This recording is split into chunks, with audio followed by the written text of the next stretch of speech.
Assalamu Alaikum. So in the last class we have discussed about preparation of oxygen. Oxygen എങ്ങനെയാണ്, how we prepare oxygen in the laboratory. Laboratory ൽ എങ്ങനെയാണ് oxygen prepare ചെയ്യുന്നതെന്നുള്ളതാണ് നമ്മൾ last ആയിട്ട് discuss ചെയ്തത്. എങ്ങനെയായിരുന്നു prepare ചെയ്യുന്നത്? അത് നമ്മളൊരു ഡ്രൈ ബോയിലിംഗ് ട്യൂബിൽ എന്താണ് for the laboratory purposes we heat potassium permanganate in a dry boiling tube. അതായത് potassium permanganate. What is the chemical formula of potassium permanganate?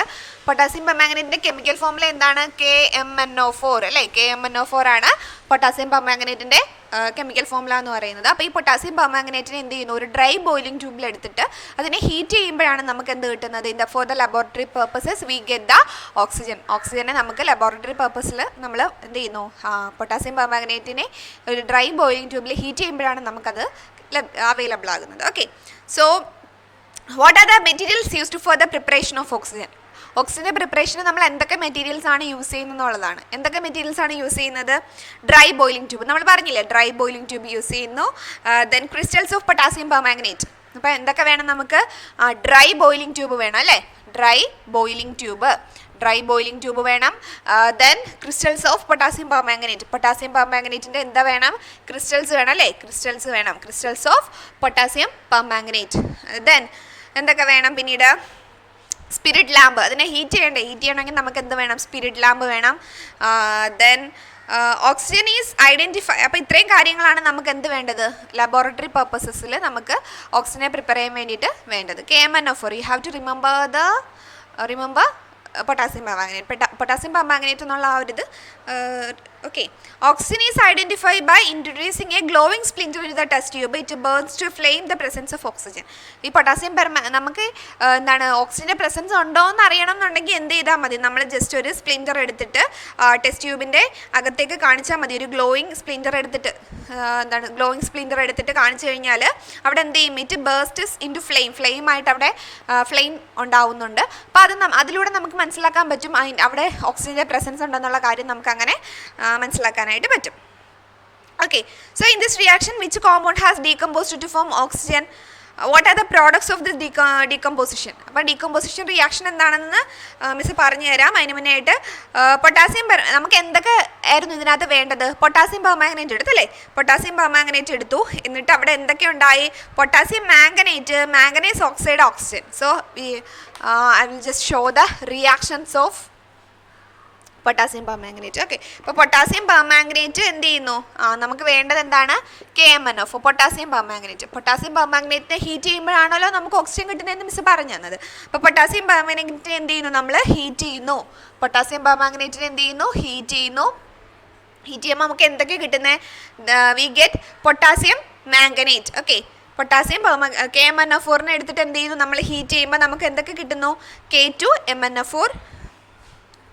K2MnO4.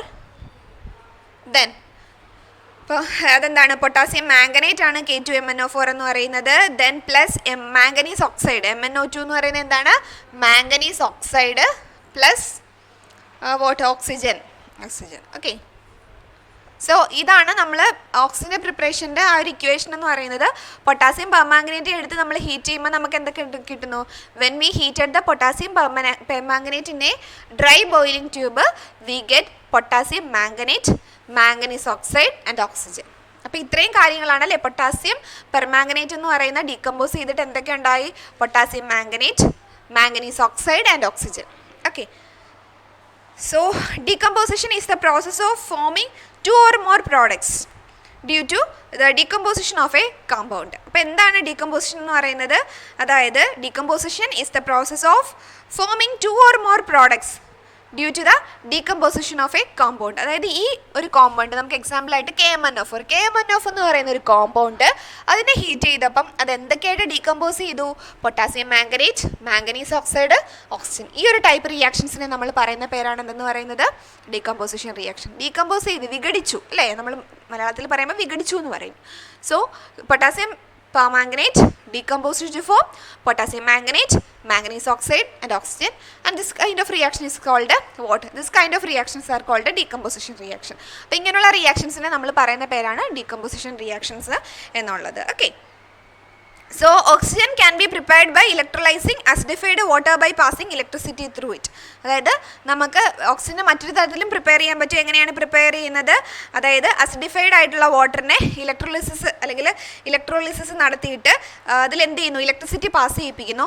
മനസ്സിലായി? ഇലക്ട്രിസിറ്റി പാസ് ചെയ്യിപ്പിച്ച് നമുക്ക് എന്ത് ചെയ്യാൻ പറ്റും, നമുക്ക് എന്താണ് ഓക്സിജനെ പ്രിപ്പയർ ചെയ്യാനായിട്ട് പറ്റും. ഇപ്പം 2H2 വാട്ടറിലൂടെ എന്ത് ചെയ്യുന്നു, നമ്മൾ ഇലക്ട്രിസിറ്റി പാസ് ചെയ്യുന്നു അല്ലെങ്കിൽ ഇലക്ട്രോളിസിസ് നടത്തുന്നു. ഇലക്ട്രിസിറ്റി പാസ് ചെയ്യുമ്പോൾ അവിടെ എന്തൊക്കെയാണ് ഉണ്ടാകുന്നത്? ഇവിടെ ഹൈഡ്രജനും ഓക്സിജനും ഫോം ചെയ്യുന്നു അല്ലേ, 2H2O2. സോ ഇങ്ങനെയും in this way we can also prepare oxygen. അതായത് വാട്ടറിനെ ഇലക്ട്രോളിസിസ് നടത്തി അല്ലെങ്കിൽ വാട്ടറിലൂടെ ഇലക്ട്രിസിറ്റി പാസ് ചെയ്യിപ്പിച്ച് ഹൈഡ്രജനെയും ഓക്സിജനെയും ആയിട്ട് നമുക്ക് എന്ത് ചെയ്യാൻ പറ്റും, അതിനെ സ്പ്ലിറ്റ് ചെയ്യും. അപ്പോൾ അവിടെ നിന്ന് നമുക്കിത് from this reaction we also get oxygen ഇങ്ങനെയും. So in this way we can also prepare oxygen. Okay, so കളറുണ്ടോ ഓക്സിജന്? സോ കറക്റ്റ്, നമുക്ക് കുറച്ച് കാര്യങ്ങൾ ഓക്സിജനെ കുറിച്ചൊന്ന് ഡിസ്കസ് ചെയ്യാം.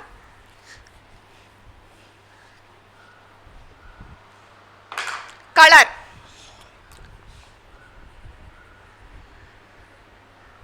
yes or no? കളറുണ്ടോ? Oxygen has colour? ഓക്സിജന് കളർ ഉണ്ടോ? No colour. ഓക്സിജൻ എന്തില്ല, കളർ ഇല്ല. Then what about the odour? Odour ഉണ്ടോ, മണം ഉണ്ടോ? Yes or no. Oxygen has no odour. എന്തെങ്കിലും ഓർഡർ ഉണ്ടോ, എന്തെങ്കിലും മണം ഉണ്ടോ? ഇല്ല, no odour, no fragrance. Solubility in water, അത് നമുക്ക് എല്ലാവർക്കും അറിയാം അല്ലേ. സോലുബിലിറ്റി എന്ന് പറയുമ്പോൾ എന്താണ്? Solubility, it is soluble. Oxygen soluble അല്ലേടേ? Okay, oxygen is soluble. Then what about the density? Density is more than air. എയറിനേക്കാളിലും ഡെൻസർ ആണ് കേട്ടോ. Density is more than air. എയറിനേക്കാളിലും കൂടുതലാണ്. More than air. Density is more than air. Okay, then flammability helps in burning. ഇതെന്തിനെ സഹായിക്കുന്നു? എങ്ങനെയാണ് അതിൻ്റെ highly inflammable ആണോ? ഫ്ലേമബിൾ എന്ന് പറഞ്ഞാൽ എന്താ, അത് ബേൺ ചെയ്യുന്നുണ്ട് അല്ലേ, ബേൺ ചെയ്യുന്നുണ്ട്. So these are the characteristics of oxygen. So what about it? What is the color? It has no color. What about the order? It has no order. Soluble or insoluble? Soluble in nature. What about the density? It is more than air. Density is more, that is oxygen is denser than air. എയറിനേക്കാളിലും density കൂടുതലാണ് oxygen എന്ന് പറയുന്നത്. Okay, so chemical reactions. Reaction with the metals and non-metals form their oxides. അതായത് മെറ്റൽസും non മെറ്റൽസുമായിട്ട് പ്രവർത്തിച്ചിട്ട് അതിൻ്റെ oxides ഉണ്ടാകും. ഓക്സിജനായിട്ട് പ്രവർത്തിച്ച് കഴിഞ്ഞാൽ മെറ്റൽസുമായിട്ട് പ്രവർത്തിച്ചാലും നോൺ മെറ്റൽസുമായിട്ട് പ്രവർത്തിച്ചാലും അവിടെ എന്ത് ഫോം ചെയ്യുന്നു? അതിൻ്റെയൊക്കെ ഓക്സൈഡുകൾ ഫോം ചെയ്യുന്നുണ്ട്. Okay, so reaction with non metals നോക്കാം. So sulphur is a non metal അല്ലേ. സൾഫർ എന്ന് പറയുന്നത് എന്താണ്? ഒരു നോൺ മെറ്റൽ ആണ്. അപ്പോൾ സൾഫറും ഓക്സിജനും കൂടെ കമ്പൈൻ ചെയ്ത് സൾഫർ ഡൈ ഓക്സൈഡ് ഉണ്ടാവുന്നു. അതായത് ഇവിടെ ഒരു നോൺ മെറ്റലാണ് ഫോം ചെയ്തത് അല്ലേ. സൾഫർ ഡൈ ഓക്സൈഡ് എന്ന് പറയുമ്പോൾ ഒരു നോൺ മെറ്റലാണ്. Then carbon and oxygen carbon dioxide, അതായത് ഇതിൻ്റെ ഓക്സൈഡുകളാണ്. സൾഫർ ഡൈ ഓക്സൈഡ് എന്ന് പറയുമ്പം എന്താണ്? സൾഫർ എന്ത് ചെയ്യുന്നു? ഒരു ഓക്സിജനുമായിട്ട് പ്രവർത്തിച്ചു. ഓക്സിജൻ എന്ന് പറയുമ്പോൾ എന്താണ്? അതായത് ഓക്സിജൻ എങ്ങനെയാണ് മെറ്റലും നോൺ മെറ്റലുമായിട്ട് പ്രവർത്തിക്കുന്നത് എന്നുള്ളതാണ് നമ്മൾ പറയുന്നത്. സൾഫർ എന്ന് പറയുമ്പോൾ ഒരു നോൺ മെറ്റലാണ്. So this non metal combines with oxygen to form sulphur dioxide. അവിടെ ഓക്സൈഡ് അല്ലേ ഫോം ചെയ്തത്. Here also carbon combines with oxygen. കാർബണും ഓക്സിജനുമായിട്ട് കമ്പൈൻ ചെയ്ത് കാർബൺ ഡൈ ഓക്സൈഡ്, അവിടെയും ഓക്സൈഡ് ഫോം ചെയ്തു. കാർബൺ എന്ന് പറയുന്നത് എന്താണ്? ഒരു നോൺ മെറ്റലാണ്.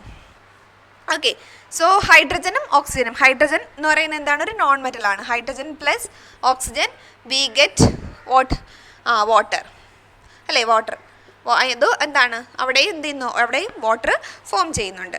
ഓക്കെ അല്ലേ. സോ മെറ്റലുമായിട്ട് പ്രവർത്തിച്ചു കഴിഞ്ഞാലും അതിൻ്റെ ഓക്സൈഡുകളാണ് ഫോം ചെയ്യുന്നത്. ഇപ്പോൾ aluminium is a metal. So ഇത് നോൺ മെറ്റലാണ് മിസ് പറഞ്ഞത്. Then aluminium is an example for metal അല്ലേ. അലൂമിനിയം, ഗോൾഡ്, സിൽവർ എന്നൊക്കെ പറയുന്നത് എന്താണ്? മെറ്റൽസ് ആണ്. അപ്പോൾ അലൂമിനിയവും ഓക്സിജനും തമ്മിൽ പ്രവർത്തിച്ചാൽ when aluminium and oxygen combines to form അലൂമിനിയവും ഓക്സിജനും കൂടെ തമ്മിൽ കമ്പൈൻ ചെയ്യുമ്പോൾ എന്താണ് ഉണ്ടാകുന്നത്? Al2O3 അലൂമിനിയം ഓക്സൈഡ് അല്ലെങ്കിൽ അലൂമിന എന്നൊക്കെ പറയും. Al2O3 എന്ന് പറഞ്ഞാൽ അലൂമിന എന്ന് പറയും, aluminium oxide. Okay, so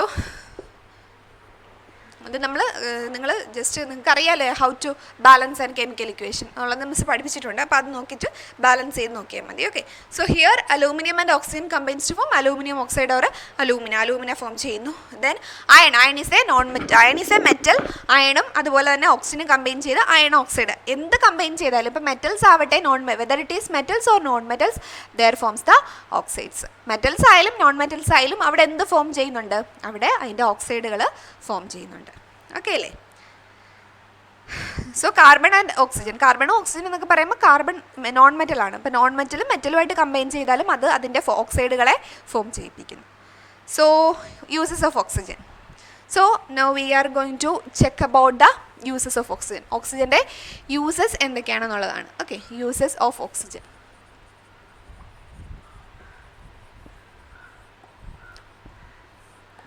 uses of oxygen. Oxygen എങ്ങനെ അതിൻ്റെ യൂസ് എന്തൊക്കെയാണെന്നുള്ളതാണ്. സോ ബ്രീത്തിങ്, വെരി അല്ലേ, എല്ലാവർക്കും അറിയാം, ഓൾ ദാറ്റ്. ബ്രീത്തിങ് പർപ്പസസിന് യൂസ് ചെയ്യുന്നു. Then supporter for combustion. നമ്മൾ അടുപ്പിലൊക്കെ തീ പോകുമ്പോൾ നമ്മൾ ജസ്റ്റ് ഒന്ന് ഊതി കൊടുത്തു നോക്കുക അല്ലേ, നമ്മൾ ഓക്സിജൻ അവിടെ ഉണ്ടാകുന്നത് കൊണ്ടാണ് അത് കമ്പഷൻ നടക്കുന്നത് അവിടെ. സോ എന്താണ് supporter for combustion. Then oxidant in the rocket ഫ്യൂവൽസിലൊക്കെ ഒരു ഓക്സിഡൻ്റ് ആയിട്ട് യൂസ് ചെയ്യുന്നു. ബയോഡീകമ്പോസിഷന് വേണ്ടിയിട്ട് ആർട്ടിഫിഷ്യൽ റെസ്പിറേഷനിൽ ഉപയോഗിക്കുന്നുണ്ട്. ആസ് എ ജേർമിസൈഡായിട്ട് യൂസ് ചെയ്യുന്നു. And purification of water in the aeration process. വാട്ടറിൻ്റെ പ്യൂരിഫിക്കേഷൻ പ്രോസസ്സിലും ഒക്കെ നമ്മൾ എന്ത് യൂസ് ചെയ്യുന്നുണ്ട്? ഈ ഓക്സിജൻ യൂസ് ചെയ്യുന്നുണ്ട്. Then ozone. Next is ozone. Okay, ആ യൂസസ് ഒക്കെ നിങ്ങൾ ജസ്റ്റ് ഒന്ന് റീഡ് ചെയ്ത് നോക്കിയാൽ മതി. അത് ഇത്ര വലിയ മനസ്സിലാക്കാൻ പറ്റാത്ത കാര്യമൊന്നുമല്ല. Ozone. Next we are going to learn about ozone, O3. Okay, ozone എന്ന് പറയുന്നത് എന്താണ്? O3 എന്നുള്ളതാണ് ഓസോണിൻ്റെ സിമ്പിൾ എന്ന് പറയുന്നത്. അപ്പം നിങ്ങൾക്ക് അറിയാം ഓസോൺ ലെയർ ഡിപ്ലീഷനെ കുറിച്ചൊക്കെ നിങ്ങൾ കേട്ടിട്ടുണ്ട് അല്ലേ? ഓസോൺ എന്ന് പറയുന്ന ഒരു എന്താണ് ലെയർ ഉണ്ട്. അപ്പം ഈ ലെയറാണ് നമ്മളെ ഈ ഒരു അറ്റ്മോസ്ഫിയറിൽ നിന്ന് അൾട്രാ വയലറ്റ് റേഡിയേഷൻസ് ഒക്കെ നമ്മളെ ഭൂമിയിലേക്ക് പതിക്കുന്നതിൽ നിന്ന് അതിനെയൊക്കെ പ്രിവെൻറ്റ് ചെയ്യുന്നത് ഏതാണ്? ഈ ഓസോണാണ്. അപ്പോൾ ഈ ഓസോൺ എങ്ങനെയാണ് ഡിപ്ലീറ്റ് ചെയ്യുന്നത്? So how the ozone depletion takes place. എങ്ങനെയാണ് ഓസോൺ ഡിപ്ലീഷൻ നടക്കുന്നത്? അതായത് നമ്മളിവിടെ എന്ത് ചെയ്യുന്നു? ഫ്രിഡ്ജിൽ നിന്നും AC നിന്നും ഒക്കെയുള്ള CFCs എന്ന് പറയുന്നൊരു കോമ്പൗണ്ട് ഉണ്ട്. Okay, CFC, chloro fluoro carbon. നിങ്ങൾ കൊച്ചു ക്ലാസ് മുതലേ പഠിക്കുന്നതാണ് CFC, ക്ലോറോ ഫ്ലൂറോ കാർബൺ. അപ്പോൾ ഈ നമ്മൾ യൂസ് ചെയ്യുന്ന റെഫ്രിജറേറ്റർ, ദെൻ AC, സ്പ്രേ, അങ്ങനെയുള്ള സാധനങ്ങളിൽ നിന്നൊക്കെ ഈ CFC നമ്മളിത് യൂസ് ചെയ്യുന്ന സമയത്ത് CFC ആണ് പുറത്തേക്ക് പോകുന്നത്. അപ്പോൾ ഈ CFC എന്ത് ചെയ്യുന്നു? ഓസോണിൽ പോകുന്നു. അങ്ങനെ ഓസോൺ എന്ത് ചെയ്യുന്നു? അത് ഡിപ്ലീറ്റ് ചെയ്യുന്നതിന് കാരണമാകുന്നു. ഓസോൺ എന്ത് ചെയ്യുന്നു? അതിൻ്റെ നാശത്തിന് കാരണമാകുന്നു. അപ്പോൾ ഈ ഓസോൺ പോയി കഴിഞ്ഞാൽ എന്ത് ചെയ്യും? ഈ അൾട്രാ വയലറ്റ് റേഡിയേഷൻസ് ഒക്കെ എന്ത് ചെയ്യും? ഡയറക്റ്റായിട്ട് നമ്മുടെ ഭൂമിയിലേക്ക് വരുന്നു. അപ്പോൾ അത് നമ്മുടെ പുറത്തും അല്ലെങ്കിൽ നമ്മുടെ സ്കിന്നിനൊക്കെ എന്തുണ്ടാക്കുന്നു? സ്കിൻ ക്യാൻസർ അതുപോലുള്ള ഡിസീസസുകളൊക്കെ ഉണ്ടാക്കുന്നു. അപ്പം ഓസോണിനെ പ്രൊട്ടക്റ്റ് ചെയ്യുക എന്ന് പറയുന്നത്, the protection of ozone is very important for our living. നമ്മുടെ ഈ ഓസോണിനെ പ്രൊട്ടക്റ്റ് ചെയ്യുന്നില്ല അല്ലെങ്കിൽ ഓസോണിൽ വിള്ളൽ വീണ് കഴിഞ്ഞാൽ എന്താ സംഭവിക്കുന്നത്? ഈ അൾട്രാവയലറ്റ് റേഡിയേഷൻസ് ഒക്കെ നേരെ ഇങ്ങ് ഭൂമിയിലോട്ട് വരും. അത് നമ്മളിൽ അസുഖങ്ങളൊക്കെ ഉണ്ടാക്കുന്നതിന് കാരണം. അപ്പോൾ നമ്മൾ എന്ത് ചെയ്യുക? Maximum reduce the use of this type of electronics അല്ലേ. അപ്പോൾ നമ്മളിങ്ങനെയുള്ള ഈ ഒരു ഫ്രിഡ്ജിൻ്റെയും AC-യുടെയൊക്കെ യൂസ് മാക്സിമം കുറച്ച് കഴിഞ്ഞാൽ ഈ CFC എന്ത് ചെയ്യും? പുറത്തേക്ക് പോകുന്നത് തടയാൻ പറ്റും. സ്പ്രേ ഒക്കെ നമ്മൾ ആവശ്യമില്ലാതെ എടുത്തങ്ങ് അടിക്കത്തില്ലേ? അപ്പോൾ അത്രയും CFC ആണ് അതിൻ്റെ പുറത്തേക്ക് പോകുന്നത്. അപ്പോൾ ഈ CFC എന്ത് ചെയ്യും? അറ്റ്മോസ്ഫിയറിലേക്ക് ചെല്ലുമ്പോഴത്തേക്ക് എന്ത് ചെയ്യും? ആ ഓസോണിന് ഡിപ്ലീഷൻ സംഭവിക്കും. So the ultraviolet rate causes diseases including cancer and eye diseases. Cancer മുതൽ eye diseases വരെ ഉണ്ടാക്കുന്നുണ്ട്. CFC is mainly used in refrigerator, AC, സ്പ്രേയിലൊക്കെയാണ് നമ്മൾ യൂസ് ചെയ്യുന്നത്. Now the use of CFC is controlled in most of the countries. മിക്കവാറും രാജ്യങ്ങളിലൊക്കെ ഇതുമായിട്ട് ബന്ധപ്പെട്ട് കുറേ ഈ ട്രീറ്റീസൊക്കെ ഉണ്ട്, ഉടമ്പടികളും കാര്യങ്ങളും ഒക്കെ ഉണ്ട്, ഒത്തിരി ട്രീറ്റീസൊക്കെ ഉണ്ട്. അപ്പം അങ്ങനെ ഒത്തിരി യൂസൊക്കെ നമ്മൾ കുറയ്ക്കുന്നുണ്ട്. പക്ഷേ ഇന്ത്യയിലൊന്നും ഒത്തിരി ഉപയോഗങ്ങൾ കുറച്ചിട്ടില്ല. Safer compounds are now available in the place of CFCക്ക് പകരം ഇപ്പോൾ സേഫർ കോമ്പൗണ്ട്സ് ഉപയോഗിക്കുന്നുണ്ട്. അപ്പോൾ ഇങ്ങനെയൊക്കെ നമുക്ക് എന്ത് ചെയ്യാൻ പറ്റും? പ്രിവെൻറ്റ് ചെയ്താൽ ozone depletion, we can prevent ozone depletion at a minimum level. Okay, so അപ്പോൾ എന്ത് ചെയ്യുന്നു? അപ്പോൾ നമ്മൾ ഓസോണിനെ പ്രൊട്ടക്റ്റ് ചെയ്യുക. So we have the duty to protect the ozone layer. So we reduce the use of this type of CFCs. Okay, so അപ്പം നമ്മൾ oxygen complete ചെയ്തു. അപ്പോൾ നമ്മൾ ഈ ചാപ്റ്ററിൽ ഇതുവരെ പഠിച്ചത് about ഹൈഡ്രജനെ കുറിച്ച് പഠിച്ചു. ദെൻ ഓക്സിജൻ, ഹൈഡ്രജനിൽ തന്നെ അതിൻ്റെ ഹൗ ടു പ്രിപ്പയർ ഹൈഡ്രജൻ, എന്താണ് അതിൻ്റെ റിയാക്ഷൻസ്, ഡിഫറെൻറ്റ് റിയാക്ഷൻസ് ഓഫ് ഹൈഡ്രജൻ്റെ ഡിഫറെൻറ്റ് റിയാക്ഷൻസിനെ കുറിച്ച് പഠിച്ചു.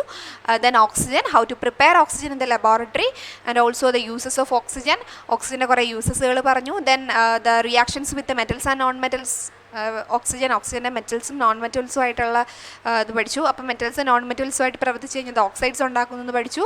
Then what is ozone layer depletion, and we have completed that kind of section. And the next class we will learn about nitrogen and chlorine kuda aambo ee chapter almost complete out. So next class we will learn that. Now we can wind up. Thank you. Assalamu Alaikum.